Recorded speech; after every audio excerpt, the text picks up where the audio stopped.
স্ত্রী কখনো প্রিয় নারী হতে পারে না, কারণ স্ত্রীর অনেক ভুল। বেশিরভাগ লোককেই যদি প্রশ্ন করা হয় আপনার জীবনের সবচেয়ে প্রিয় নারী কে, স্বভাবতই অনেকেই উত্তর দেন মা।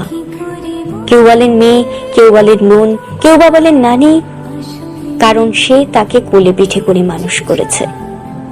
এমন অনেকগুলো সম্পর্কের কথাই উঠে আসে, খুব অবাক লাগে। একজন মানুষও উত্তর দেন না তার বউ তার সবচেয়ে প্রিয় নারী। আসলে বাঙালিদের সমস্যা, বউকে ভালোবাসি বললে মান সম্মান চলে যাবে, লোকে বউ পাগল বলবে, বউয়ের কাছে ছোট হয়ে যাবে, অথবা বাকি পুরুষদের সামনে হেডাম কমে যাবে।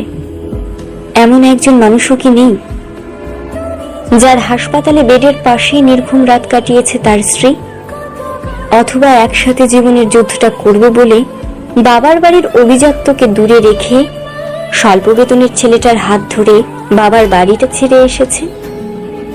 শ্বশুর বাড়ির ঝাল তরকারি ভাত খেতে না পেরেও ফোনে বাবার বাড়িতে জানিয়েছে অনেক ভালো আছে। নাকি নিজের বিছানা, মায়ের রান্না, জন্মের পরের বাড়িটা সব ফেলে আসা অনেক সহজ, যার কারণে বউ কখনো প্রিয় নারী হবার যোগ্যতা রাখে না।